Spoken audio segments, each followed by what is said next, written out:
Alderton, hello. You say my name better than I can. I've got one of those names that I can't even say. Go on, give it a go. I say my telephone voice, which I always do. Go Terry Alderton. If I say Terry Alderton, I do it like a Cockney. So you Terry Alderton, and Northerners go Terry Alderton. But Terry Alderton, I can't even say. I should have changed it. You do a lot of accents at the beginning, particularly of your show. You sort of talk to the audience and impersonate them. Is there any accent that you struggle with, or anyone you really hope sort of not to talk to? Madly enough, it's usually the easier ones, like a French accent. I'm not very good at. I think if I learned it, I could do it, but it doesn't come naturally, and that's one accent that most people can do. So yeah, I kind of struggle with that. But yeah, I can do lots of voices and characterize accents as well, and take accents and make personalities out of those accents, which I think is more important without sounding arty. Yeah, no, you're right, and it's so funny. So it's just a brilliant tool to add an accent. I do a whole thing about you probably saw about the sacred cow, and of course I do an Indian accent, but I make the point to the audience, as you saw, what is the problem with doing an Indian accent? You know, when you can do all these accents, and you know, let's face it, they do it.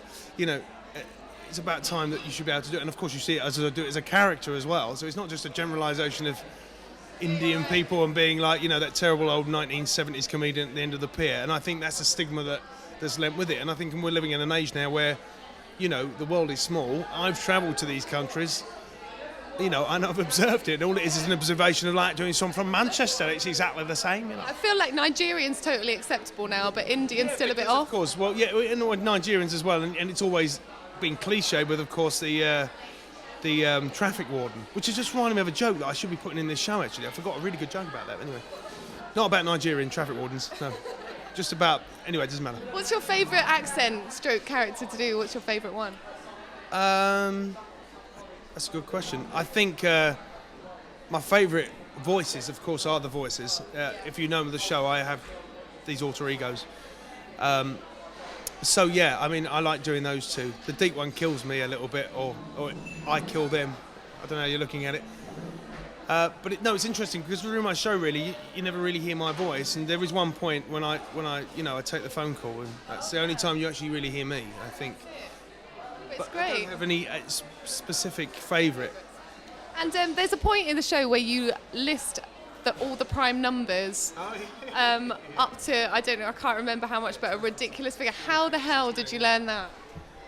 Well, and I don't always do it actually. It's just one of those things that when you come up with an idea, you have to kind of stick with it, you know. And I just thought it could be a good idea, so I just put myself to it. You know, you just sit in the car, and it's the spontaneity of the 2, 6, you know, 2, 4, 8, 16, 32, 6, 400, 28, 20, 56, 500, 12, 1,000, 24, you know, so it's like that. But it's such a feat, and you definitely get an ovation at the end. Everyone's just so impressed by the fact that you do it. Yeah, they've got to be quick on the cue, yeah. But I don't actually always do that. It's generally if there's a reason for it. As you can see, the whole show it's actually usually a far more random performance I do. Well, I was going to ask you that actually, because you've got the Fathers for Justice character who comes out every now and again. Does it come out in the same place every day? No, it doesn't. And no show is exactly the same. But having said that, here in Edinburgh this year, I have actually put more of a structured show together, because you know at the end there's a nice little payoffs and all that, the little tying the little bow on top of the parcel.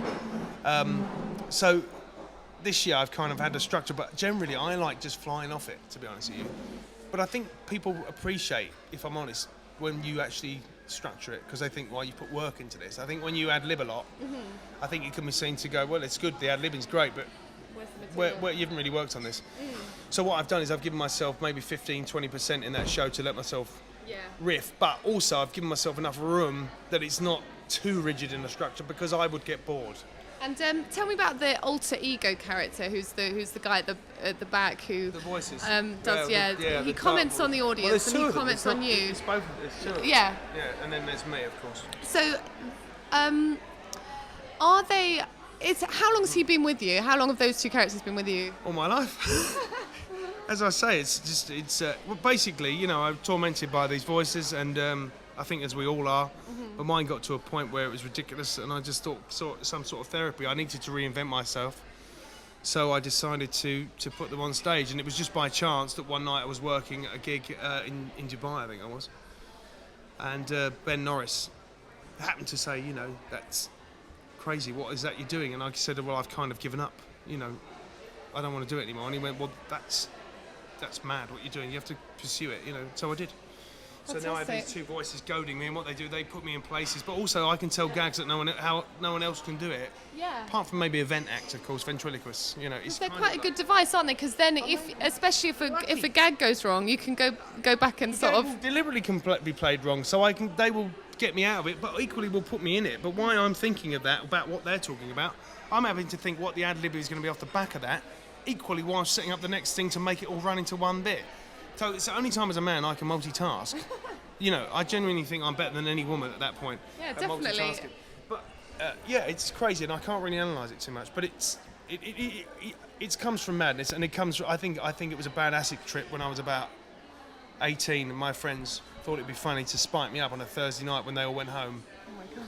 And I honestly do. I'm not trying to be all cool here. I think I never really completely came back. I think it actually, and there is a downside to it because I have downtime. I really have down moments.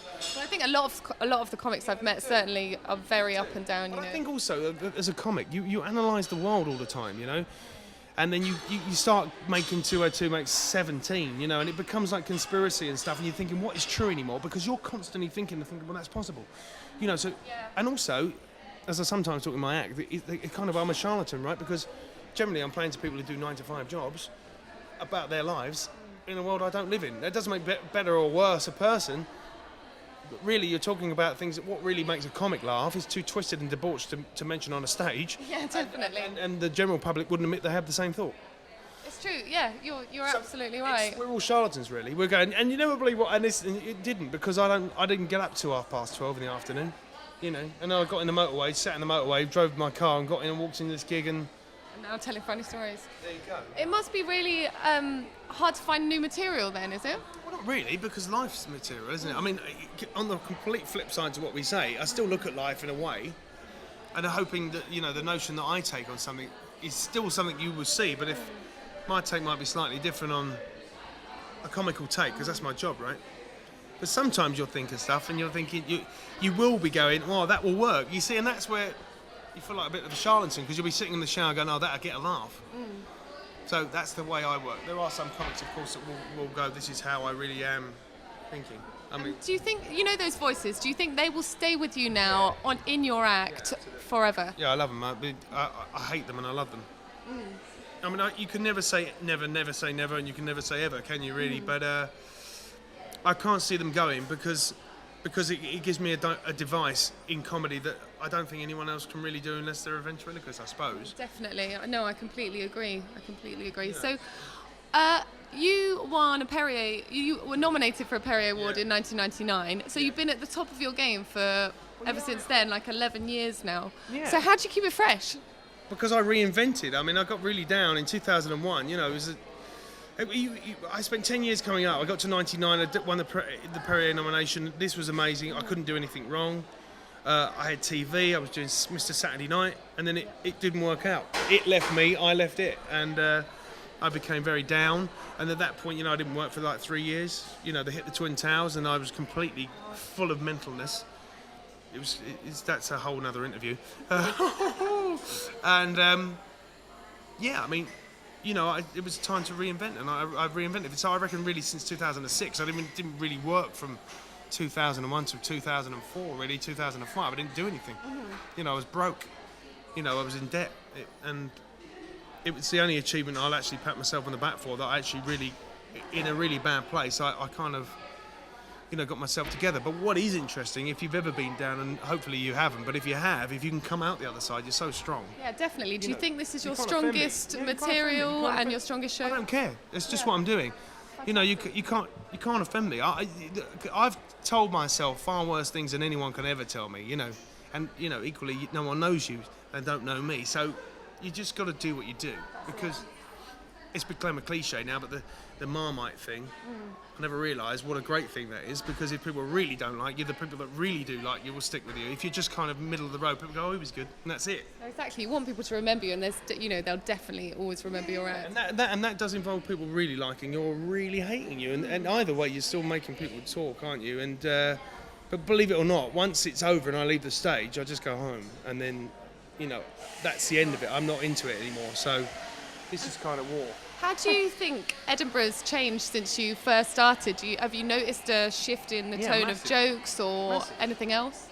Yeah, massively. I think the audiences are completely different. When I started here, when I first did it 13 years ago, like Leighton Live. I mean, Leighton Live was mental. Now it's all very, we all sit there and someone might shout the odd comment out, but Leighton Live was absolutely crazy. I mean, it was off its head. I mean, there was no holds barred. I mean, anything was spoken about, and I'm talking about. You think of the worst subject you could think about it. It was brought up or heckled or used or. Why do you think that is? Because it was a freedom. It was a real freedom. It was the one time that I think it was like a gladiatorial. It was some sort of. It was real true voyeurism. I mean, it was like a freak show. You'd put a comic on the stage, and then the audience's job was just to try and put them in a box and see if they can get out of it. And fight their way out. And it was interesting though. And you had the likes of Ross up there. Ross Noble was brilliant at it, and the Kitson and Malcolm Hardy when he was alive, and all these like mad comics, and even I didn't mind doing it as well, to be honest with you. And Dylan Moran, hello, and no, and sort of thing. And so it was a time where we all knew the stakes and we all knew what it was about, and you had your thing, and then you could go and do Leighton Live and just go right, let's go crazy. Which actually, to be fair, I found in Melbourne in Australia when I played out there at the festival. I found the late night shows to be like that. You could find the shows and you could actually be quite. They weren't so. The audience weren't so there, but you could be quite anarchic on stage. Why do you think it's changed here? Why do you think it's gone from where it was to something a lot safer? Because I think this has become a shop window. So people play it safe. There's too much press here. There's too much promoters. There's too much money on the line. There's too much money being lost. There's too. Everything's too safe, isn't it?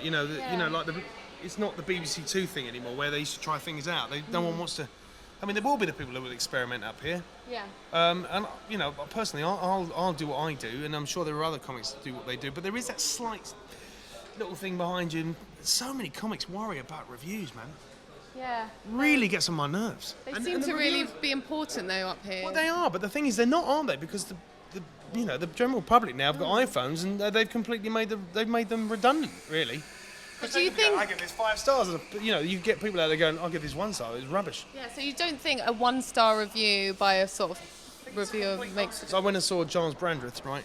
Now there's a lot of old jokes in it, but if you like performance, I thought it was very enjoyable. You can make yourself pompous and arrogant, but actually quite likeable. It's quite a feat. Okay. So in a way, it was interesting, but I think he'd been given 5 stars in the Scotland and 1 star in the Fringe. 1 star was just ridiculous. I mean, to be fair, 5 star was maybe a bit too much. I don't know, but my opinion was. But 1 star, come on, it's an insult, isn't it? It's just complete nonsense. It made the person who gave him 1 star look very ignorant, because you'd at least give him 3 stars. I'd love a reviewer just to turn around and go, do you know what? I really thought, the talent here, it's brilliantly written, the people liked it, but it wasn't actually for me. But they never can do that. No, it's always quite personal, isn't it? For example, like Kings of Leon, right? I can appreciate they're fantastically talented, right? I can see it, amazing. But they don't tickle me. They don't float my boat, right? But I can see they're amazing. Yeah. But they don't make me go, oh yeah, for me. That's it. That's the point, though. The whole comedy world, there is something for everyone. So the reviewer should really go and see something that they expect to like. Completely, it's what's the word? It's I'm only typical. Camera's on now. I can't remember the big word. Subjective. That's it. Right? You can love Tim Vine, right? And you can equally love Stuart Lee, but completely different. You got one going, hit the music, please, and the other one going, Simon Cowell. One of them. For me, if I watch Stuart Lee, I can watch Stuart Lee like watching a fine snooker player. Linguistically taking me along a journey. And just relax. Whereas Tim Vine, I can go along and just let it go and be silly and laugh my head off at just someone being utterly stupid, and equally both brilliant, but completely different. And it's like saying, who's the greatest footballer? What was it, a goalkeeper or a centre forward? Who's the greatest rugby player? Was it a winger or a scrum half? I mean, it should be more inclusive. It's completely nonsense. So you're an amazing impressionist, obviously. Would you ever go back to that line of work? Well, I've in this show I do put a few in, but. I just wanted to do Stuart Lee because I don't know if anyone has done Stuart Lee, and like I say, I like Stuart. So, but everyone keeps saying to me why I'm up here. that I should do Stuart Lee breaking me down. That might be quite interesting. That would be but it's brilliant. also a little bit self-indulgent as well, isn't it? So breaking me down as Stuart Lee could be.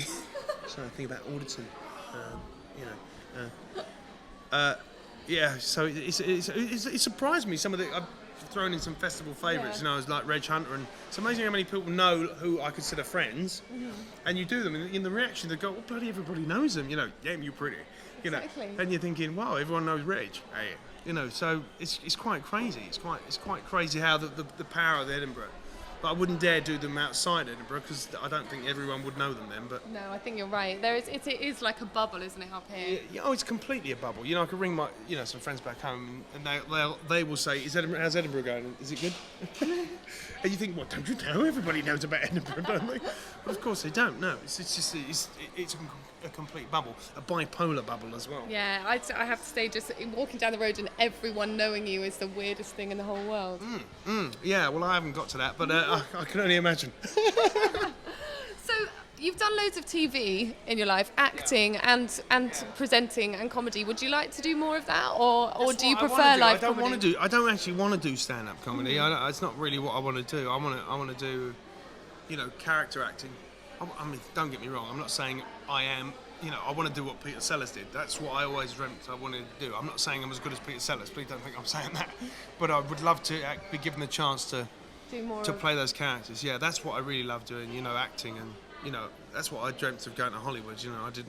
I didn't see myself at the Edinburgh Festival. But on saying that, if I could move up to another level, I probably would enjoy doing stand-up because I could get to a point where people have come to see me knowing what I do, and then I think I'd get the interest back again because I think I could fully unlock my mind and then really let it go. Instead of I'm still having to justify who I am and what I do.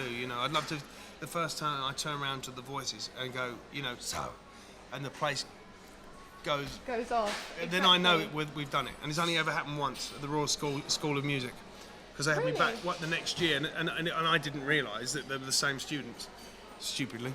I don't think it'll be long.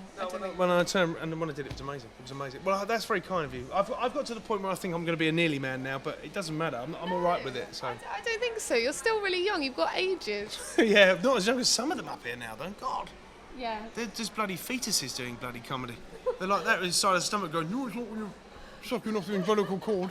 Just one last thing. We were with Andrew O'Neill the other night, and he said, yeah. We saw him in the steampunk band. He knows how mental I am. It was awesome. He said to ask you about a sound man in Auckland. Sound man in Auckland? Yeah, he said you had a hilarious anecdote about a sound man in Auckland. What happened was, right. So, Jared Christmas, right? I jumped out on Jared Christmas. I saw him coming up the road. I jumped out and I grabbed his throat, and he went, ah! And he just went, I need to shit. Right? And that was the end of that, right? So, Jared, me, Andrew O'Neill, Miles Drupp, we're doing a show in Auckland. I moaned about the speakers and whatever, saying the sound was all wrong, it was rubbish. Didn't like the sound. But not rudely. So they put all these monitors up and changed the sound. Of course, the room was better, and all the other acts that played in there went, oh, it sounds great in here now. After all these years. Thank you. Anyway, at the end of the thing, there's the equity of sound people, if you like theatrical. Oh yeah. Excuse me. Text. Get this letter that one of the company members has been rude to, and I'm thinking, reading it, going, well, who's been rude to anyone? And I'm going, and it's all these letters are addressed to all of us, and I'm reading it all and thinking, this is a nightmare. What have we and I'm going, this is ridiculous. I've only asked politely if it is me, and Miles Drupp was going, look, I don't mind depping. If anyone, I don't mind fighting this in some sort of I can do that, He said, but if anyone's called anyone anything untoward, then I'm stepping out of this one, right? And I'm going, honestly going, I'm just looking at it going, this is rubbish, man. Like, you can't say anything anymore. I'm getting really wound up. I go, all I ever try and do is do everything right? And you just can't do anything anymore, right? And then Jared stood there and went, you know what, I think this is a wind-up. And I went, and sort of, I'm still looking at it, and he goes, do you know how I know? Because I wrote it, right? And I went, yeah, and I went, so he'd waited all that time to the end of the run to get me back for grabbing him around the throat. He'd done this. He got the headed paper, he'd written it out, he got individual envelopes, he put all the names on it. He completely got me, and I just was like, I've never been got so well. That's fantastic. He absolutely killed me. Do you think you'll ever get him back? No, I don't need to. You don't need to go back on that. That's brilliant. He won. He won big time. I went for the physical, he went for the mental. So it seems the pen is mightier than the sword.